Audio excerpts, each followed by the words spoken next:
since you've been here, have the neighbors made the disgruntled neighbors, or the people that have had to become evacuated, such as yourself? Yeah. Have you ever gotten a hold of the management, the ownership of the Dairy Dozen, of the XL Dairy Corporation?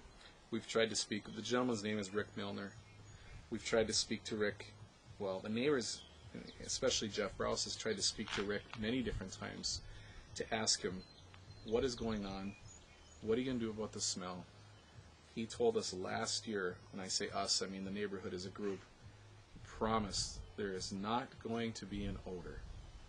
And of course everybody took it like, well, that must mean that we'll have a little bit of odor maybe in the spring when they're doing some pumping or something, and then that would go away. It has been completely the opposite, and ever since we've been trying to work with XL Dairy on a friendly basis or a neighborly basis, they've done nothing but lie to us.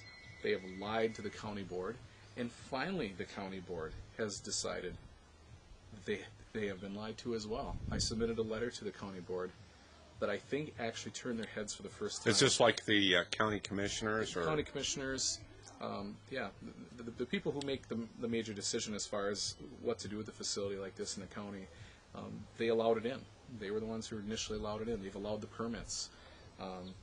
Rick Milner's a fine talker. He'll tell you what you want to hear. He'll make things out to be the way he wants them to be for a profit, and that's what this is about. These dairy farms are a corporation, and if anybody understands the corporate world of America anymore, I came from small town USA, dairy boy, grew up on a farm, go live in Minneapolis for a while. You understand what corporate USA is all about, and I didn't really care for it because there's dishonesty and there's things that, coming from a small town, you just thought you would never see. And this just reminds me of exactly the types of things that I wanted to get away from and come back home. It's just dirty politics, and there's money involved, and there's people getting their pockets lined with money, and it's not going to be the community. The community that is going to be living near a facility like this is not going to thrive.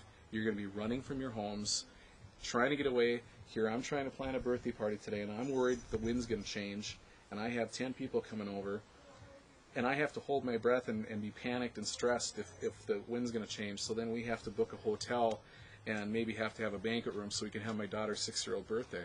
Is that what people want?